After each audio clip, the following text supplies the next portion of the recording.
ഇന്നത്തെ കഥയുടെ പേരാണ് VIP പാർട്ടി. Welcome sir. സാറിന്റെ വണ്ടി സൂപ്പറാട്ടാ. സൂപ്പർ വണ്ടി സൂപ്പറായാലോ. ഇത് ആരോട് മാറ്റിയെന്നത് എനിക്കറിയത്തില്ല. എന്നാലും ഞാൻ അകത്ത് കയറി പൊളിക്കാൻ പോവാ. എന്നെ തൊടേ ഞാനെന്താ വെറുതെ വന്ന് കയറിയാണെന്ന് വിചാരിച്ചോ? ആരും വിളിക്കാതെ ഞാൻ വീട്ടിൽ പോലും കയറാറില്ല. ഇൻവിറ്റേഷൻ കാർഡൊക്കെ ഉണ്ട്. ഇവനെ കണ്ടിട്ട് പന്തികേട് തോന്നല്ലോ. ഇതെന്താ ലോക്കൽ ട്രെയിൻ വല്ലോണ്? എന്നാ തിരക്കവിടെ? ഒരുത്തം പോലും മാസ്ക് വിട്ടിട്ടില്ല. Welcome my friend, welcome. ഈ പരിപാടിയിലേക്ക് ഞാൻ നിങ്ങളെ സ്വാഗതം ചെയ്യുന്നു. വരൂ, ഈ പരിപാടിയിൽ പങ്കെടുത്ത് ആസ്വദിക്കൂ. Attention please. Meet my friend Oggy. ഇദ്ദേഹമാണ് ഈ ബുക്കിന്റെ റൈറ്റർ. യോനെ കൊണ്ട് അക്ഷര വിദ്യാഭ്യാസമുള്ളവനോട് തോന്നുന്നില്ലല്ലോ. ഇന്നത്തെ കാലത്ത് ബുക്ക് എഴുതാൻ വിവരമൊന്നും വേണ്ട. ആളുകൾ ഇങ്ങനെ പലതും പറയും. താനിതൊന്നും മൈൻഡാക്കേണ്ട കാര്യമില്ല. ഈ ജ്യൂസ് കുടിച്ചോണ്ടിരുന്നോ? ഓക്കേ. ഓയോ മച്ചാനെ, ഇന്ന് വന്ന സ്ഥലം കൊള്ളാമല്ലോ. പൊളിക്കാം. ഇന്ന് നമ്മൾ അടിച്ച് പൊളിക്കും. നിങ്ങൾ വെക്കോ, ഞാൻ വന്നോളാം. എന്താ തോന്നുന്നു അമ്മച്ച്? നിങ്ങളെ കാണുമ്പോൾ എനിക്ക് പ്രേമമൊക്കെ വരുന്നു. നിന്റെ പൊന്നെ, ഇവിടെ എന്തെങ്കിലും ഫുഡ് അടിച്ചു വെച്ചിരിക്കുന്ന വയറു നിറയെ വെട്ടി അടിച്ച് വീട്ടിൽ പോയി കിടന്നു ഉറങ്ങണം. ഒരു കണ്ടില്ലല്ലോ അല്ലേ? പക്ഷെ ഞാൻ കണ്ടല്ലോ. വെജ് കഴിച്ചാലേ ഇനി നോൺ വെജ് കഴിക്കാളാ. നോൺ വെജ് കഴിക്കാൻ വന്നതാണ്. ഇടിച്ച് പൊളിച്ച് നിന്റെയൊക്കെ എഴുതി എടുക്കും. നിൽക്കണോടെ നിന്നെയൊക്കെ പിഴിച്ച് ഞാനിപ്പോ ചോറെടുക്കും. ഓഹോ, അങ്ങനെയാണ്.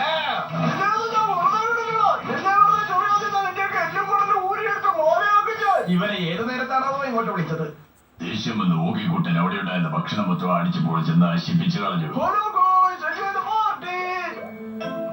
എടാ ഓകി, കിട്ടാനുള്ളതല്ല നീ മേടിച്ച് കൂട്ടിക്കോ. ഞങ്ങള് പോവാടേ. എല്ലാ അണ്ണന്മാരെ ഞാനൊന്ന് വിട്ടോട്ടെ. ചെറിയൊരു അബദ്ധം പറ്റി, ക്ഷമിച്ചേക്കണേ. Bye bye. പുറകിന്ന് വിളിക്കാതിരുന്നാ മതിയായിരുന്നു. രക്ഷപ്പെട്ടെ. അയ്യോ, നീയൊക്കെ എന്തിനാണ് എന്നെ ഇങ്ങനെ നോക്കുന്നത്? എത്രയൊക്കെ നോക്കി പേടിപ്പിച്ചാലും ഞാൻ പേടിക്കത്തൊന്നില്ല കേട്ടോ. നീ പേടിപ്പിച്ചു കളഞ്ഞല്ലോ. നിന്റെ പിന്നാലെ പിടിച്ച് അച്ചാറിടിക്കാൻ ചതിക്ക് പിടിച്ചത്. അയ്യോ, ഇങ്ങനെ പേടി പോകുന്നത്. അടുത്തോട്ട് വരരുത്. ഞാനിവിടുത്തെ സേനാപതിയോ. ഇതെങ്ങനെയുണ്ട് സേനാപതി ചേട്ടാ? ഞാനൊരു തമാശ പറഞ്ഞതല്ലേ, അതൊക്കെ സീരിയസ് ആയിട്ട് എടുത്തോ. സേനാപതിയാണ് പോലും ഇടിച്ച് മടക്കി കൊടുത്തില്ലേ നമ്മൾ പോടേ ഉള്ളത്. നീയൊക്കെ എവിടെ പോകുന്നത്? ഇങ്ങോട്ടേക്ക് ഓടിനൊക്കെ എവിടെ നോക്കിയാലും വീടില്ല ഞാൻ. നിന്നെ ഈ പാർട്ടിയിലോട്ട് വിളിച്ചതിന് അബദ്ധമായി പോയെന്നാ തോന്നുന്നത്. അങ്ങനെ പറയില്ല. ചിപ്സ് കഴിക്കുന്ന പിടിച്ചോ. എന്നെ പൊന്നോക്കി, നീ അവിടെ എല്ലാം ഇടിച്ചു പൊളിച്ച് നാശമാക്കിയത് പോരാഞ്ഞിട്ട് അവർക്ക് ചിപ്സ് എടുത്ത് നീട്ടുന്നോ? സച്ചിനെ കൈ കണ്ടാ തന്നെ അറിയാം ചേച്ചിക്ക് കിട്ടുന്ന ബോയ് ഫ്രണ്ടിനെ കിട്ടുമോ. ഹലോ മോളെ, എന്റെ സ്വർണ്ണ പല്ല് കണ്ടോ? ഞാൻ മൈസായിട്ട് വളയ്ക്കാൻ നോക്കുമ്പോൾ ഇടയിൽ കയറി വീഴുന്നോളെ. അയ്യോ മുത്ത്, ഞാനൊന്ന് പറയട്ടെ.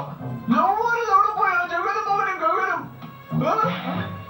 അത് ശരി, ഇവിടെ വന്ന് അടച്ചിരിക്കുകയാണോ? ഓ അമ്മേ, കൊള്ളാം ജഗനല്ല. കിടിലൻ ഐഡിയ ആയിരുന്നു. ഓടിക്കൊരുപാട് കൊടുക്കുമ്പോ എന്തൊരു ആശ്വാസം. പിന്നല്ലാതെ അവരെ ഞാൻ വെറുതെ വിടണോ?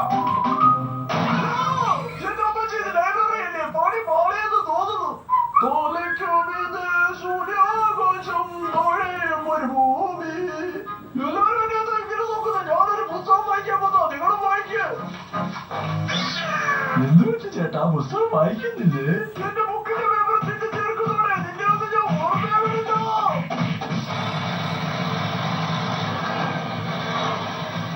എന്റെ പൊന്നടാവെ, സഹിക്കുന്നതിനൊക്കെ ഒരു പരിധി ഉണ്ട് കേട്ടോ. തന്നോട് തന്നെ സഹിച്ചു നിൽക്കാൻ ആരാ പറഞ്ഞത്? അത് പതിയെ ഓടിച്ചിട്ടാ വായിച്ചത്. നമുക്കിനി കളർ കുറിച്ച് കളിക്കാം. അവർ തമ്മിലുള്ള യുദ്ധം ഇത് അവിടെ തുടങ്ങിയിരിക്കുകയാണ്. പക്ഷെ എനിക്ക് മനസ്സിലാവാത്തത് ലൈബ്രറിയിലാരാ കളരും പൊളിച്ച് കളിക്കുന്നേതാ? ഷെടാ, ഇതെന്താ സംഭവം? ഓഗി ലൈബ്രറിയിലെ ഷെൽഫിനകത്തായി പോയല്ലോ. നമ്മളൊരു കാര്യത്തിനു വേണ്ടി ആഗ്രഹിച്ച് അതിനായി തീവ്ര പരിശ്രമം നടത്തിയാൽ അത് കിട്ടുമെന്ന് പറയാറുണ്ട്. പക്ഷെ ഓഗിയുടെ കാര്യത്തിന് നേരെ തിരിച്ച പോയി കുളിക്കോഗി നാരിട്ട് വയ്യ. നിന്നെ കാണാൻ വളരെ മനോഹരമായിരുന്നു. നമ്മൾ ഓഗി ഇവിടെ കാണുന്നില്ലല്ലോ. ദേ നമ്മുടെ മകനൊരു പെണ്ണിനെ കെട്ടിപ്പിടിച്ച് ഡാൻസ് കളിക്കുന്നു. ഡാൻസ് കളിക്കാതെ എവിടെ കൂടി വന്ന് ഓഗിക്ക് നല്ല ഒന്നൊന്നര പാർട്ണറിനെയാണ് കിട്ടിയത്.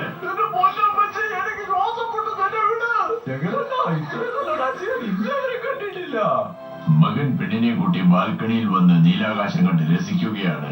നിന്നെ ഞാൻ വിസിലടിക്കാൻ പഠിപ്പിക്കാം.